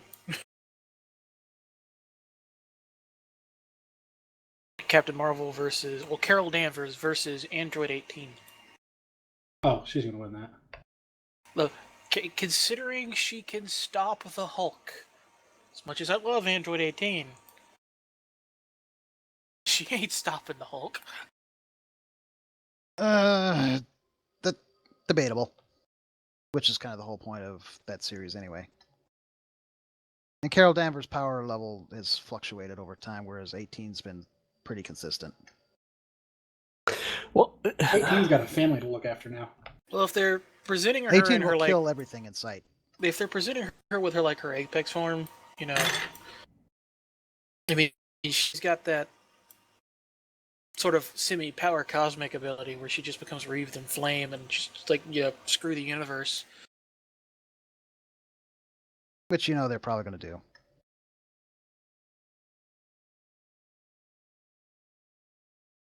I mean, technically speaking, 18 has the ability to destroy the planet if she so chose to do so. Yeah. But then again, so does Danvers. Yeah, and although Well, if it came, I suppose Danvers doesn't. We've never seen her actually do something on that level. I think she does technically, because she has that sort of strength. But at the same point, if it came to that, then straight up, even if Android 18 destroyed the planet, then Danvers wins because Danvers can breathe in space and Android 18 can't. Android 18's an android. But she can't breathe in space. Doesn't need to breathe. She does need to breathe. She's still partially organic. She's a cyborg, not an android. Depends on who you ask. So my question is going back to Captain Marvel. There you go. Are we going to see a rogue element make an appearance? Rogue. That's where Rogue got her powers in the first place. Oh yeah. Yeah. Probably not. The version of Rogue we saw in like the '90s cartoon had her powers because that's how people came to know her in the comics. And she had them in the comics because she took them from Captain Marvel. Almost killed her, didn't she? I believe so, yes. Because she held on just a tad bit too long. That's why the powers became permanent. Yes. And then Danvers got better. I'm trying to think of other female superheroes that would shine on the big screen. I don't know if Batgirl will do that good on the big screen. Depends on how they write her in. You know what I'd like to see? She's not technically a superhero, but I would like to see a early in life, or maybe it could be even now, considering she still does the same thing, but basically a James Bond style film about Maria Hill. That'd be cool.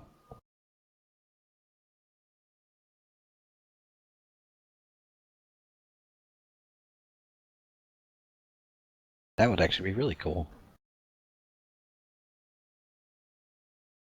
Oh, we're getting Cloak and Dagger too, aren't we? Yep. And Sony's planning on doing a Silver Sable Black Cat movie in their not Spider-Man universe. Because Venom and the Silver Sable and all there, I don't know how are you going to do that? How are you going to have all of these Spider-Man characters without Spider-Man? I'm trying to figure out how they're going to properly pull off Black Cat's outfit and keep it kind of family friendly. They won't. I don't think that one's a PG-13 movie, from what I've heard. There's a lot of giggity. Well, Jiggle physics. She's frequently, almost out of uniform. Duct tape. Woo! Oh dear. When does that series come out? This fall. This fall? I thought it came out either this month or next month. Really? Also, I do want to just remember this. I would like to point out that Chris Hemsworth, Thor himself, believes Wonder Woman would kick Thor's ass. Yeah, but Chris Hemsworth's just that kind of guy. He's a good guy. Although I did like what someone broke it down, that they wouldn't fight. They would be the bestest of buddies. They're warriors, and they recognize it as such. Unrelated, or guess going back to the DuckTales reboot, there's going to be an Animaniacs reboot. Yep. And there's a possibility that they're going to get at least one of the original voice actors. No. I bet you they can get all the original voice actors back. I bet you all of them were probably going yes right now. Yes. They don't even have to be asked.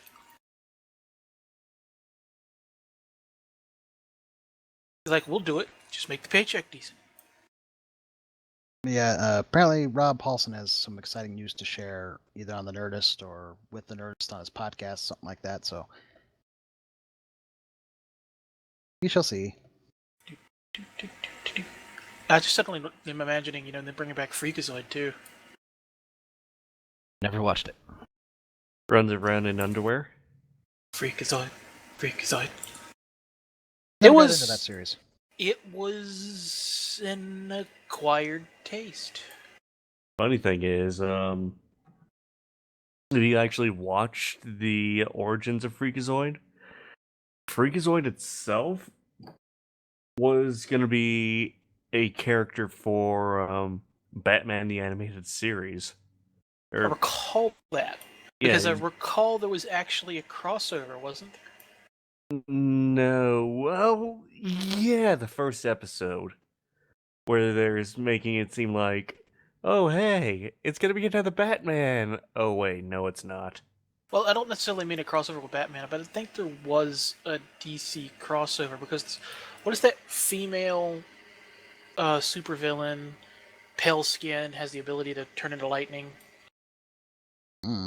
She's in the animated series. Female that can turn to lightning?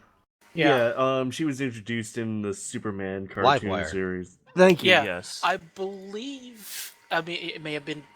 I'm just remembering things from days long ago, but and it's just a fan picture. But I recall seeing Freakazoid interacting with her.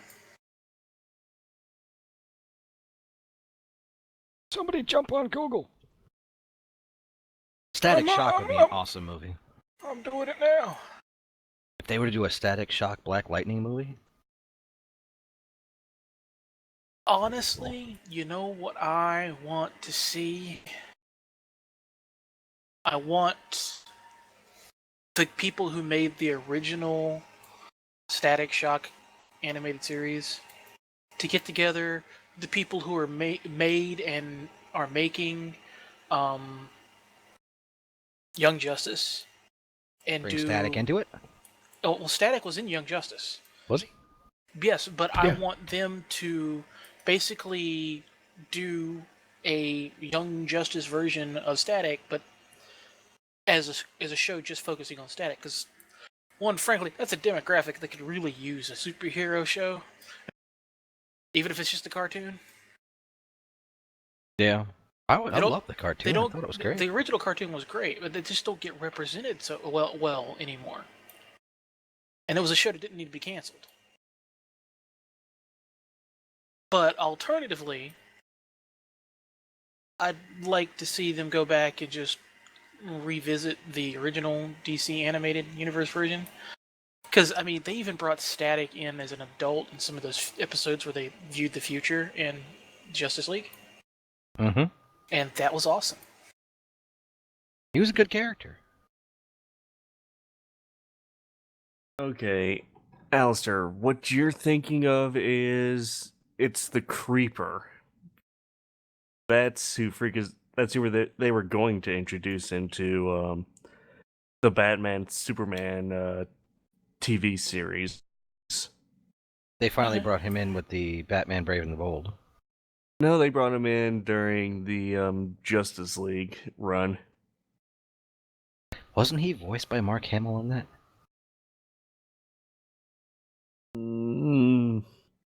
Can't remember if he was or I know not. Hamill did more than one voice in Justice League. He did the Joker and somebody else. I can't remember who. Oh, the Trickster. He voiced both. Yeah.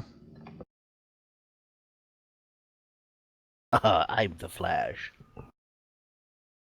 Ah, poor Mark Hamill. Got me again. I don't know if I'd See. say poor Mark Hamill. He's got to do a lot of good stuff. He is, but can you imagine being on a movie set where you're like one of the main characters, or you're finally being reintroduced, and everything they've written for your character you disagree with? Apparently, he did the voice of one of the Grundys. Yeah, he did. Born on a Monday. Which you wouldn't have been able to tell. I mean, it's such a different voice. Either they tweaked it afterwards, or he's just got that kind of range. Well, both him and Bruce Timm did the voice of Grundy. Solomon Grundy Crush. Solomon Grundy want pants. Hey, I got a question. Yeah. Isn't Wonder Woman a Mary Sue?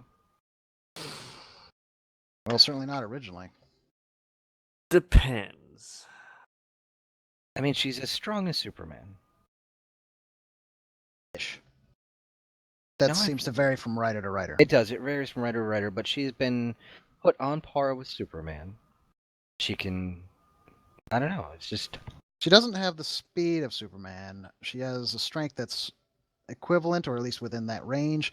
She's got martial skills that are considered the greatest of them all, even by Batman, who flat out said in the Injustice comics, like, I have these cases here. This is my plan for each and every one of them. Open the one for Wonder Woman, and Superman opens it. It's empty. He's like, I have nothing. I have no way to come up to defeat her. So from a fighting standpoint, is the best skilled one there. I'm just curious. Does she come across as a Mary Sue? Not that I think she is, but... No. Okay. Because Mary Sues tend to be completely impervious to everything, both physically and emotionally. And she's And- definitely emotionally not and- impervious.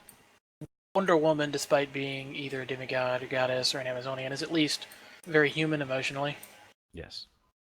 And she's not somehow, some way related to everybody everywhere. Yeah. Ensign Sue must die. Yeah, that was the first thing that came to my mind.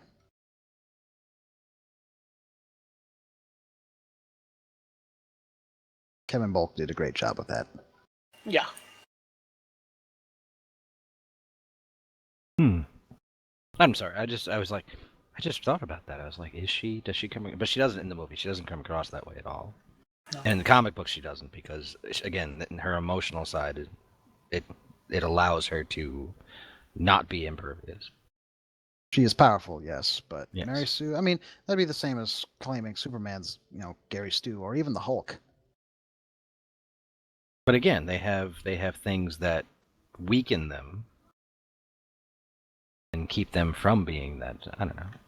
mean, the only one in recent times that I would actually say, yeah, kinda, would have been Rey. It was the only. I mean, even then, she has flaws that keep that from being true. Okay, She stay grounded. so we were asking about other um, heroes, female heroes that we see in movies. Well, I Mhm. just happened to come across an article. Obviously, number one is Wonder Woman 2, which I don't know if they'll do because of where they're going with the franchise. Oh no, it's a two. It's been confirmed. Oh, okay. Batgirl, which we know is happening. Mm-hmm. Painkiller Jane. Interesting. A female Expendables. Again, interesting.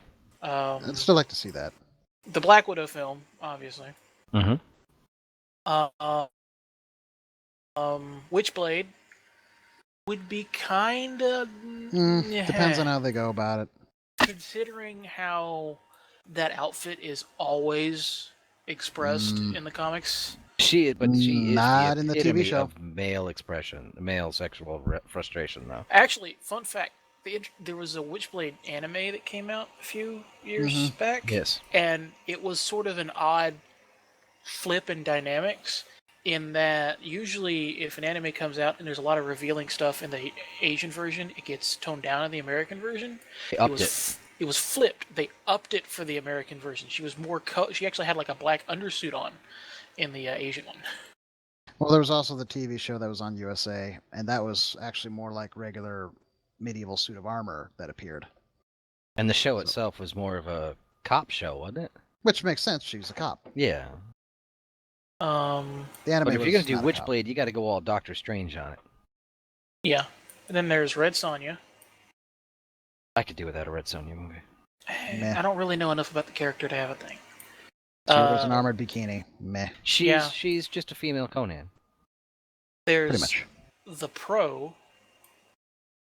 That's the hooker, right? This character, a prostitute who wakes up with superhuman power. Yep. Yes. The Monolith, which is about an ex-junkie who inherits a house in Brooklyn from her deceased grandmother. It reveals a diary about the creation of a monster in the 1930s set on revenge for slaying a good man. Okay. Gotham City Sirens. Which Didn't they attempt that once? they They attempted did the cartoons. They did the cartoon, and there was the Birds of Prey show, wasn't there? Yeah, that's what Yes. I'm thinking of. Which, because they steered so far from the mythos that nobody watched it. It was set on like Earth 2, 3, 5 or something stupid like that. Supposedly, Gotham City Sirens is going to be Margaret Robbie's Harley Quinn teamed up with Catwoman and Poison Ivy. As heroes? Probably anti-heroes. Okay. A Supergirl film. And another one I've not really heard of before called She, which is SHI. Yes, actually, I am very familiar with She. I have met and talked in depth with the creator of She. Okay. But actually, it gives odds for one, and the odds for that one are 50-1. What, She? Yeah. There had been rumblings for a while that they were planning on trying to get something done. See, I think any of the Image comics probably wouldn't happen. Just because the Image comic female characters were, I mean, like Witchblade, she while the storyline might have been really cool, the artwork was why people bought that. It's true. Like Then anything again, that that's how Mike a lot of Turner Image- did. Mike Turner, rest in peace. But like Fathom and Aspen and all, and they were all eye candy. It was True. all extremely leggy, big boobed women wearing very little clothing. So, do you Yeah. think we'll get a Wildcats live action film? DC owns them, so Maybe.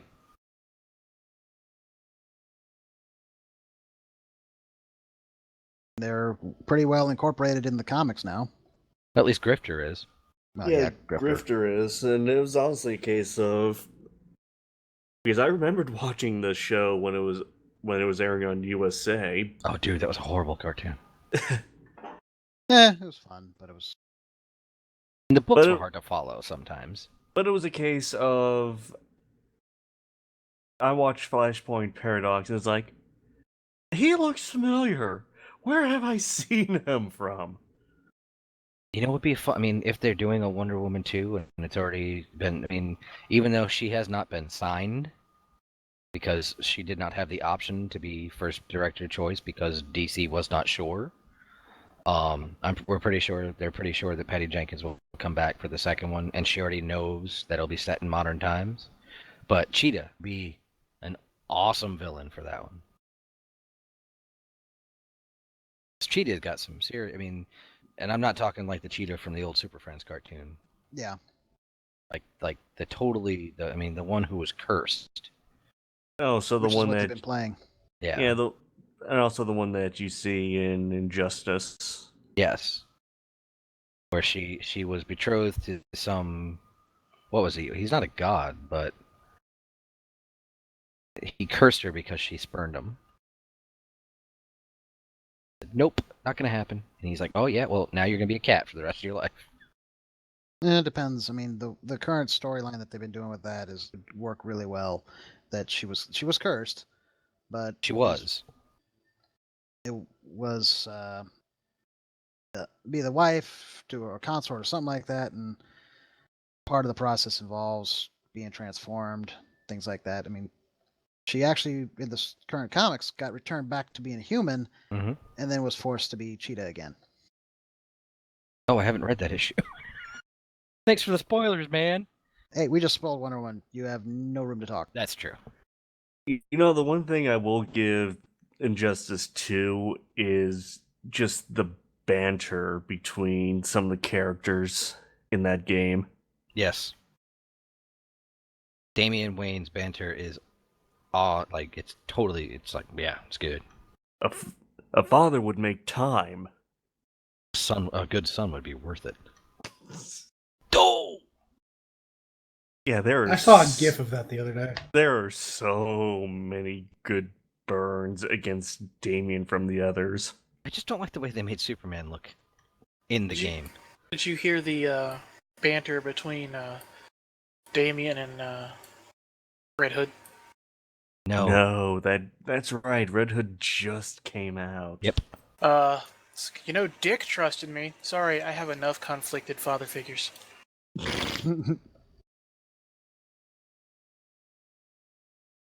Is he a good guy or a bad guy in the comics? And I'm not talking the Injustice books. Is he? Red Hood? He's Yes. kind of a anti-villain, really. Yeah. I mean, he's not a good guy, but he's not a bad guy. There's villain, anti-villain, anti-hero, hero.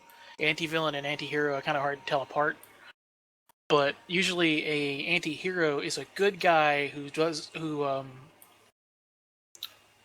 a bit grayer than the others. goes a bit The grayer. Punisher. But whereas an anti-villain is an individual who's very clearly a villain, but adamantly believes in what they're doing is right and will go to any means to do it, but isn't necessarily morally evil. I.e. Victor Freeze. Freeze is an anti-villain. Venom's an anti-hero? Venom's an anti-hero. Okay. Nowadays he is. Nowadays, man. Yeah, it started. Yeah, I remember where that started. Where he was like doing good things, even though he would do bad things to do the good thing. Well, now he's Agent Now he's Venom. Agent Venom. Well, it's They've not, gone back and forth on that. It's though. not. What's his name in the symbiote anymore? Oh, It's not Brock. Agent Venom? I thought Brock was Agent Venom. No. Agent No. Venom is the former bully Thompson, I think. Yeah, it's Flash Oh, Thompson. Flash, that's right.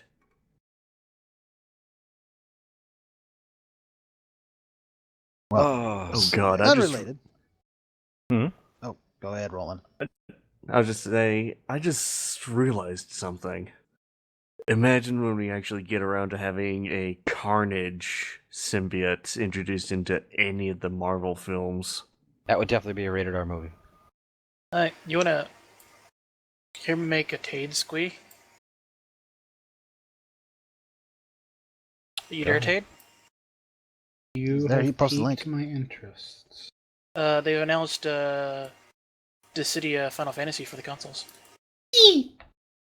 At least the PS4, but probably also for the Xbox. Nah, it's mostly been a PlayStation title to begin with, anyways. Final Fantasy usually has been. What are you playing Final Fantasy 15 on, Tate? 36, or yeah, one. Yeah, there you go. Well, Speaking of they stopped. The PS3 is no longer in production. Yep. Took them long enough. it was a good console. Has Microsoft stopped the 360? For a while, I think. I think that's been done for a while, yeah. No, the Wii, the Wii U, they're all done. Now we have the Switch, which I don't know. On one hand, I want to pick it up. On the other, it's like I don't like Mario that much. Well, here's the thing. I like the concept of Zelda Breath of the Wild. The Mario game looks interesting. Mario Theft Auto. None of them will make me get the console. But there have been a lot of hints being dropped by Retro Studio that they're making another Metroid game. And if they are making a Metroid Prime-like game for the Switch, my ass is getting a Switch. The rest of you, I don't know. it's not so Dropping great. The ass $300 is totally for down one it. game? Well, speaking of dropping $300 for one game, or Here more, we go. what? Nothing. Well, they've apparently gotten far enough along. Modifius, I think is how you pronounce it, Entertainment, who has the Star Trek RPG license, that they're now offering pre-orders for the core books, the minis, some of the other stuff, and they have a Board Cube Collector's Edition box set, which will come with the Collector's Edition or rulebook. Don't know what the difference is between it and the regular. And like 3 of the miniatures boxes, which will have at least 8 miniatures in each box, amongst some other stuff, all for the low price of $509.99. Sweet Jesus. You know how many pre-orders are already in now? They just announced it today. They're up to 82 already pre-ordered. Oh man, 82. Wow, they've got their return on investment.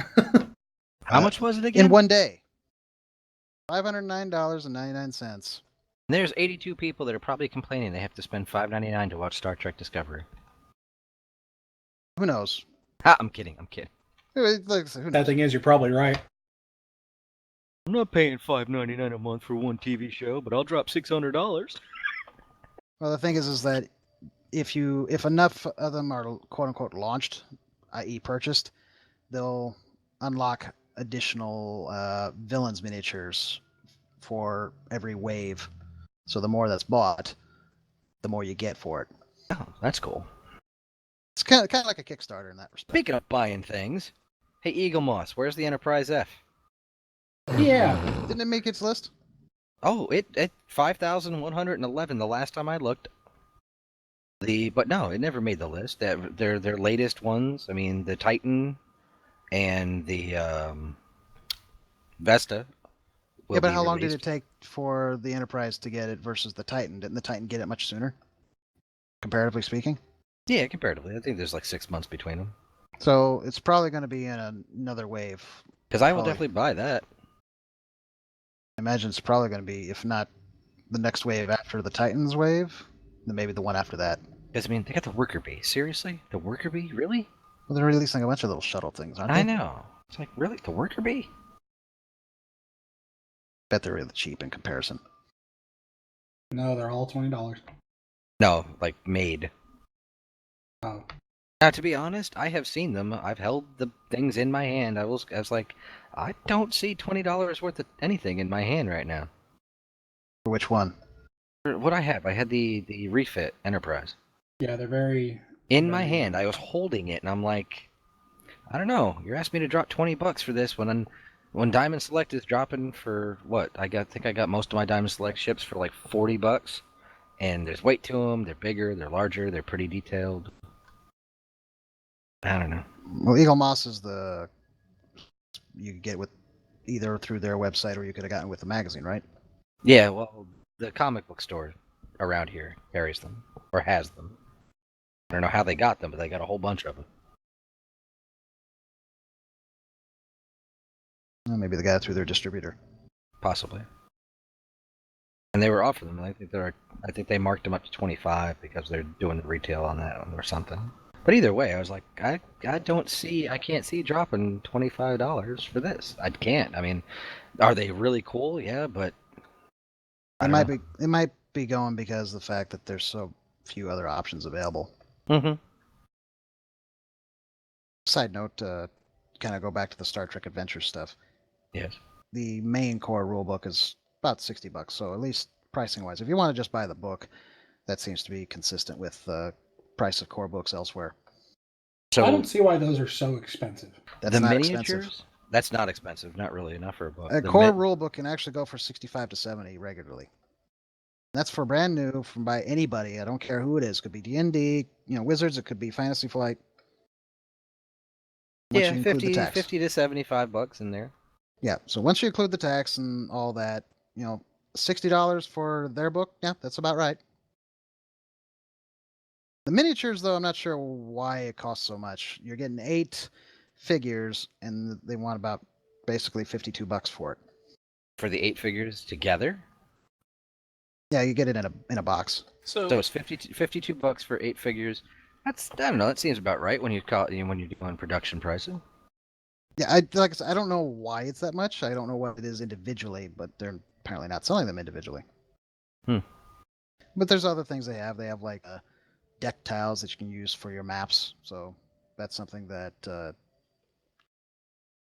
Fantasy Flight guys haven't done per se. I mean, you could use the Imperial Assault map tiles if you wanted. But their pricing is not bad. Although their PDF collection is $103. Got to pay the guy that compiled all the PDFs. Oh, okay. No, it's because there's PDFs planned for release through 2017 and 2018. So you're getting the core rulebook, the Volume 1 mission book, and several supplements. Okay, that makes more sense. So, it just happened to be watching this thing about the voice acting cast for Injustice 2. And there were 2 that kind of stuck out to me. One, because it's hilarious, because Adam will, because it goes to a joke that Adam always makes, and one, because I think it's the best spot-on person for this particular character. The one that I think Adam's going to like is, do you know who does Green Arrow's voice in Injustice 2, Adam? Green Arrow's voice? Yeah. Kiefer Sutherland? No. Who? Alan Tudyk. Really? Yeah, he's been the So he Green gets to Arrow put for a long time. He gets to put other people through the wash. Ha ha ha. But no, the one that stuck out to me as probably the best person to portray this particular role is who they have playing Jonathan Crane / the Scarecrow. Now, considering that character, who do you think would be good for that? Jeff Goldblum. No. That's who I would put in that role. Well, they picked the person I would pick if I had time to think about it, and it's Robert Englund. Yeah, that's a good choice. Yep. That's a good choice. Mighty fine casting there. Yes. Alan Tudyk is the Green Arrow. Oh, The yeah. man's like everywhere. Yeah, well, he's got to make up for, well, getting speared. He got shafted. He got shafted. Oh, God farts or he got shafted. got the short end of the stick.